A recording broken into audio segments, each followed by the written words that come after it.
Ka mina langesin selle lõksu. Ma arvasin samuti, et sotsiaalmeedia keelustamine alla 16-aastastele lastele on geniaalne idee. Me teame, millist kahju see põhjustab. Me saame aru, et lastel ei tohiks olla ligipääsu sellele hullumeelsele maailmale, mis ajab isegi meid täiskasvanuid segadusse. Aga mida ma ei mõistnud, on see, et kulisside taga toimub midagi palju tumedamat. Ja see kõik tuli päevavalgele ühe säutsuga. Neile, kes ei tea, mis toimub. Ühendkuningriigis teatas Keir Starmer, et nad keelavad peaaegu kogu sotsiaalmeedia, sealhulgas YouTube'i, alla 16-aastastele lastele, mis paljudele inimestele tundus hea mõttena. Selles loos oli üks anomaalia, mis tundus veidi kahtlane. On üks sotsiaalmeedia, mida nad ei blokeeri, väga vasakpoolne X-i alternatiiv nimega Blue Sky, mis taas jättis mulje poliitilisest manipulatsioonist. Aga üldiselt on mõte tagada, et noortel poleks ligipääsu sotsiaalmeediale väga hea. Välja arvatud siis, kui ma mõistsin, kuidas nad üldse teada saavad, kes on alla 16 ja kes mitte. Ja siis jõudis see mulle lõpuks kohale. Just see säuts. See ei ole alla 16-aastastele mõeldud sotsiaalmeedia keeld. See on digitaalne isikutuvastus parema turundusega. Näete, Inglismaa on püüdnud luua digitaalset ID-süsteemi, mis on sisuliselt tohutu jälgimissüsteem. Te ei saa olla internetis ega teha midagi, mis nõuaks isikut tõendavat dokumenti, ilma et sellega kaasneks digitaalne jälgimine. See on midagi, mis on paljusid inimesi uskumatult frustreerinud. Miks peaks meid iga liigutuse juures jälgima? Miks peaks meie isikutuvastus olema digitaalne süsteem? Aga siis, kui hakkate seoseid looma ja mõistate seda, ainuke viis neil jälgida, kas alla 16-aastane kasutab sotsiaalmeediat ja selle keelamiseks peab igaüks teine oma vanust ja isikut tõendama. Mis tähendab, et nad viiksid digitaalse isikutuvastuse täiesti uuele tasemele, sõna otseses mõttes uuele tasemele. Ja just seal võtab see lugu väga tumeda ja kurja pöörde. Sest tasemele tunduks, nagu nad lihtsalt püüaksid lapsi turvalisemaks muuta. Mida me juba teame, et kui nende tegelik eesmärk oleks laste turvalisus, siis nad lõpetaksid Ühendkuningriigis tegutsevad alaealisi ära kasutavad jõugud. Tegelikult püüavad nad lihtsalt kogu Ühendkuningriigis täiskasvanute ja inimeste digitaalsete ID-de jälgimist ja seiret ümber brändida, lastes selle kõlada nii, nagu nad tahaksid ainult teie lapsi sotsiaalmeedia kurjuse eest kaitsta. Vaatame, kuidas internet on sellele reageerinud, sest te ei imesta, kui kuulete, et see on täiesti hullumeelne. Uudised. Keir Starmer on teatanud, et alla 16-aastaste sotsiaalmeedia keelu tõttu kavatseb ta selles seaduseks teha. Iga täiskasvanu Ühendkuningriigis peab sotsiaalmeedia kasutamiseks tõestama, kes ta on. Anonüümsus internetis on nüüd ametlikult surnud. Muide, see toimub taustal, kus Ühendkuningriigis arreteeritakse inimesi vasakult ja paremalt, umbes 30 inimest päevas, sest nad postitavad midagi sotsiaalmeediasse. Nii et see alla 16-aastaste keeld ei anna neile mitte ainult võimalust näidata end laste heaolu eest hoolitsejatena, mida inimesed on näinud, et nad tegelikult ei tee, vaid nad saavad ka jälgida ja täpselt teada, kes iga inimene Ühendkuningriigis on. Aga lisaks sellele, et olukorda veel hullemaks teha, saavad nad tõepoolest jälgida sõna-sõnalt kõike, mida sa sotsiaalmeedias ütled, siduda selle sinu isikut tõendavat andmetega ja potentsiaalselt sind arreteerida, kui hakkad valitsuse vastu sõna võtma. Ja miks ma ütlen, et valitsuse vastu sõna võtma? Lihtsal põhjusel. Vasakpoolsed, äärmuslikud vasakpoolsed, need, kes kasutavad seda Blue Sky rakendust, neid ei keelata. Blue Sky'd ei keelata, mis tähendab, et nad tahavad tegelikult kontrollida ainult neid hääli, kes üritavad midagi valitsuse vastu öelda, mida Blue Sky ilmselgelt ei tee. Nagu ma enne ütlesin, Alonso Garmendi, see ei ole alla 16-aastaste sotsiaalmeedia keeld. See on digitaalsed ID-d parema turundusega. Ja paljud inimesed saavad aru, et on veider, et Blue Sky on Ühendkuningriigi sotsiaalmeedia keelust vabastatud. Ja siis on sul need inimesed, kes postitavad. See, ma arvan, on koomiline konto. Igasugune sotsiaalmeedia alla 16-aastastele on teretulnud. Selle vanuses lastel ei ole võimet mõista, mida nad näevad, ega teha elu muutvaid otsuseid. Mõned veebisaidid peaksid olema erandina lubatud, et lapsed saaksid siiski teavet transsoolise tervishoiu kohta. See naine, doktor Rita Teed, üritab ilmselgelt lihtsalt nalja teha selle üle, et inimesed püüavad lapsi kaitsta, kuid samal ajal on just need samad inimesed need, kes suruvad noortele peale nii ohtlikke ideoloogiaid. ja ma arvan, et see viib meid tagasi ühe väga huvitava asja juurde, millest me sageli ei räägi, aga sellest räägime kohe varsti. Aga kõigepealt, tere tulemast saatesse Pushback. Mina olen teie saatejuht Meira K. Kindlasti vajutage tellimisnuppu, et seda videot toetada ja lülitage sisse teavituste kelluke, et olla kursis uute videotega. Iga inimene, kes tellib meie kanali, aitab meid tohutult selle liikumise ülesehitamisel, et vastu astuda ja jagada lugusid, mida sa tavameedias lihtsalt ei näe. Aitäh, et oled siin. Nüüd oled osa sellest liikumisest. Nii kirjutab Matthew Moston järgmist. Mul on kodus 7 last. Nad saavad nuputelefoni siis, kui jõuavad vanusesse, kus peame neid huviringidest või trennidest peale võtma. Kui nad vanemaks saavad nad tavalise telefoni, kuid sellel on piirangud ja neid jälgitakse, nagu ka nende arvutikasutust. E-posti aadressi saavad nad alles 13-aastaselt. Nende koolis on sotsiaalmeedia keelupoliitika, millele lapsevanemad alla kirjutavad. Neil ei ole lubatud kasutada X-i, Instagrami, Snapchati ega Facebooki enne 18-aastaseks saamist. Valitsuse järelevalvet pole vaja, piisab heast vanemlusest. See on ilus säuts. Ja väga konkreetse põhjuse tõttu me oleme harjunud mõttega, et valitsused peaksid olema need, kes kõik meie probleemid lahendavad. Kui midagi halba juhtub, siis peaksid valitsused sellega tegelema. Valitsused peaksid sellega tegelema. Aga tegelikult, kui midagi on valesti, siis peaks see olema sinu vastutus. Ja valitsus peaks sinu isiklikest asjadest nii kaugele eemale jääma kui võimalik. Seda nimetatakse vabaduseks. Sest me kõik teame, milline näeb välja riigipoolne jälgimine. Ma mõtlen, sa ei pea vaatama kaugemale kui Hiina, et mõista, mis juhtub siis, kui valitsus juhib ja kontrollib iga üksikut aspekti kellegi teise elus. Kui sa tahad, et su laps oleks sotsiaalmeedias, siis oled sa kohutav lapsevanem.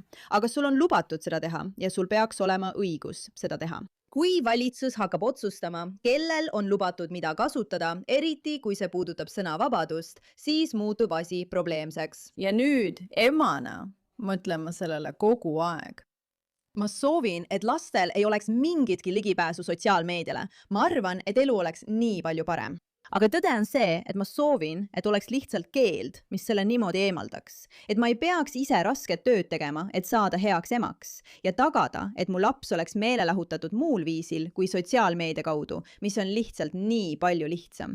Aga ma ei taha, et valitsus selle minu eest otsustaks. See on minu otsustada. Ja just sellepärast ongi see video nii uskumatult veider. Kui sa näed seda ema sellist narratiivi ajamas, et see on nii kohutav asi. Kuidas Keir Starmer sai seda teha, aga väga ebatervislikust vaatenurgast? Kui me üles kasvasime, siis meil polnud kõiki neid platvorme, millega me pidime tegelema. Meil ei olnud neid asju. See kõlab nagu müra. See oli tore. Alustame sellist vaidlust. Olgu, me peaksime, ärgem nimetagem seda vaidluseks. Nimetame seda vestluseks. Pool. Ütlen, et pool vaidlus, pool vestlus. YouTube võib olla hea. Jah, see on hea. Ma mõtlen, see, et 6-aastane teab, mis YouTube on minu jaoks vastik. Mitte kogu aeg. Ma ei tea, miks sa selle ära keelad mõnikord. Ma vaatan või mängin. See on minu viis lõõgastuda. 6-aastane ei peaks sotsiaalmeedias või üldse mingisugust meediasisu tarbides mängima ja lõõgastuma.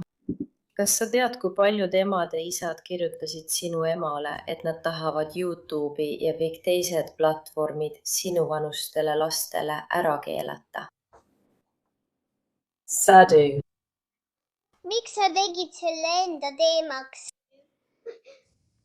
Nende videote poliitilised eesmärgid on ausalt öeldes üsna kurvastavad. Näiteks, miks naine peaks sellise vestluse oma lapsega pidama?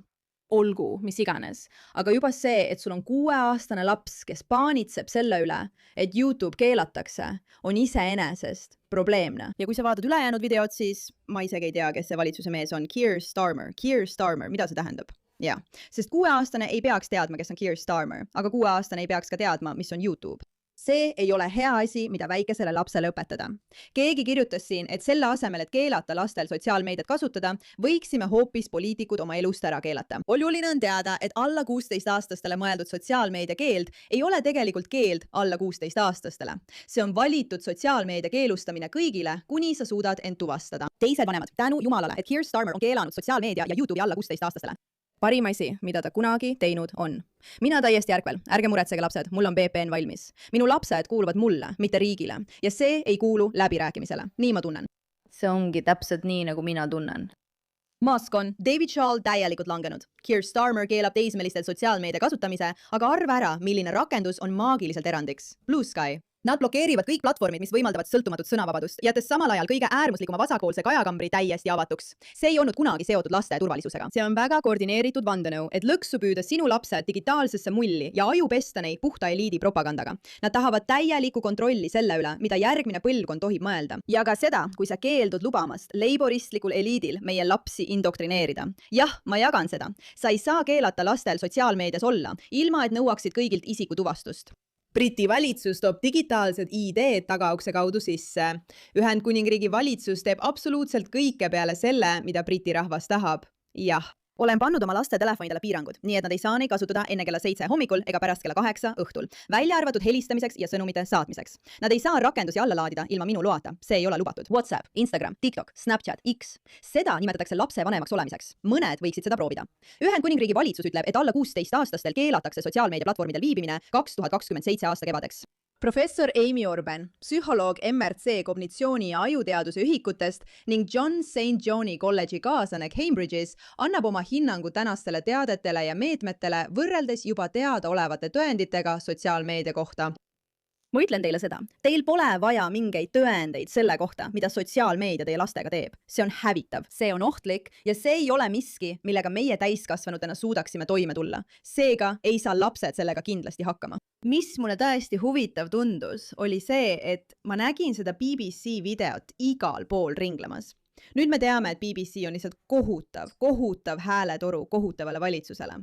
Aga vaadake, mida nad üritavad peale suruda. Okei, vaadake seda. Kas te saaksite palun käed tõsta need, kes toetavad keeldu? Tõstke käed toetavad keeldu. See annab teile lihtsalt aimu. Ma arvan, et on üsna õiglane öelda, et enamik neist õpilastest vanuses 11–14 on selle keeluga üsna pettunud. Lähme nüüd sinu juurde, Isabella. Räägi mulle, kuidas sa end tundsid, kui kuulsid, et peaminister ütles, et sinu jaoks enam sotsiaalmeediat ei ole? Enne kui kuuleme, mida Isabella ütleb, tuletan lihtsalt meelde, et loomulikult on lapsed pahased, sest nad on sõltuvuses. Kui ütled sõltlasele, et ta ei saa enam narkootikume, on ta pahane. Kui ütled kellelegi, et ta ei saa enam suhkrut, on ta pahane. Ja kui ütled lapsele, kellele meeldib ekraani aeg, et ta ei saa seda enam, siis ta ongi pahane. See on iseenesest mõistetav. Probleem ongi selles, et nad on nii pahased. See ongi see, millega peame ühiskonnana tegelema. Oluline on, et me tegeleksime sellega ise, inimeste ja ühiskonnana, mitte ei laseks valitsusel seda meie eest otsustada, eriti kui mõistad, mida see tegelikult tähendab, kui nemad selle meie eest otsustavad. Ma ei arvanud, et see tegelikult juhtub. Ma uskusin pigem, et ta lööb kartma ja annab sellele rohkem aega või mõtleb rohkem järele, aga ta tundub selles üsna kindel olevat. Ja ma ei ole kindel, kas ma olen temaga nõus. Mis sind kõige rohkem muretsema paneb? Et ma ei saa oma sõpradega ühendust võtta. Ma ei tea, mis juhtub ja kuidas see juhtub või kas on mingeid täpsemaid üksikasju selle kohta, milliseid rakendusi piiratakse. Aga ma kasutan sotsiaalmeediat peamiselt selleks, et võtta ühendust oma vanemate ja perega. Ma arvan, et tasub inimestele meelde tuletada. Varem vaatasime ekraani aega. Kui palju oli sinu ekraani aeg nädalavahetusel? 9 tundi. 9 tundi, nii et äkitselt on su palju rohkem aega sisustada ja mida sa teed? Vaatad seina. Kui see on propaganda, millega nad üritavad meid veenda, et me peaksime selle meediakeelu vastu olema, siis see ei tööta. Sest jällegi, ma olen valitsuse poolt kehtestatud meediakeelu vastu, aga ma arvan, et see peaks olema igale lapsevanemale hoiatuskellaks, et just seda sinu laps teebki. 9 tundi sõprade ja perega suhtlemist. Miks sa ei lähe mängima oma sõprade ja perega? Ei. Sa ei kasuta seda ainult selleks, et sõpradele sõnumeid saata ja nendega ühendust hoida. Seda ei ole vaja teha 9 tundi päevas. Ja kui sotsiaalmeediat pole, ei pea sa lihtsalt seina vaatama. On ka muid asju, mida teha. Ja sinu vanemate vastutus aidata sul see välja mõelda. Et oma seisukohta selgelt väljendada, siis ma olen täiesti seda meelt, et lastel ei tohiks olla ligipääsu sotsiaalmeediale. Kuid ma ei arva, et valitsus peaks selle üle otsustama, eriti kui nemad otsustavad, millistele sotsiaalmeediaplatvormidele neil lubatakse ligipääseda. Ja mis veelgi olulisem, see tähendab, et me kõik peame end internetis tuvastama, et meid saaks digitaalselt jälgida ja et meil oleks ligipääs sotsiaalmeediale. See on lõks. see ei aita meie lapsi nende uskumatult jälkade ja ohtlike sõltuvuste küüsist välja. See on lihtsalt valitsuse katse meid veelgi rohkem kontrollida. Alonso Garmundi kirjutab: ma ei ole tehnikainimene. nii et võib-olla on see rumal küsimus, aga kas poleks lihtsam luua lastetelefon, mida saab müügikohas osta, nii et telefonil oleks juba sisse ehitatud piirangud, selle asemel, et küsida igalt inimeselt riigis, kas ta on üle 16 aasta vana ja seda mitte häkitava digitaalse ID-tarkvara kaudu? Jah, mu sõber, see oleks tõesti lihtsam. Aga kui valitsus tõesti tahaks lapsi aidata, siis just seda nad ka propageeriksid, seda nad soovitaksidki. Nad teeksid sellise seaduse, aga ei, nad tahavad lihtsalt meid kõiki jälgida ja suruda lastele peale ohtlikke ideoloogiaid, sest tead mis? Kui kõik sotsiaalmeediad peale Blue Sky on blokeeritud, siis sa tead täpselt, kuhu kõik lapsed lähevad, sest nad on sõltlased ja sellega tulebki nii tegeleda. Ja sõltuvusega ei peaks tegelema valitsused. See peaks olema vanemate ja perede ülesanne, kes mõistavad, et siin on midagi tõsiselt valesti. Siin on midagi tõesti valesti ja me peame sellega midagi ette võtma. Aga meie peame sellega tegelema, mitte nemad. Aitäh, et sellele tähelepanu pöörasite.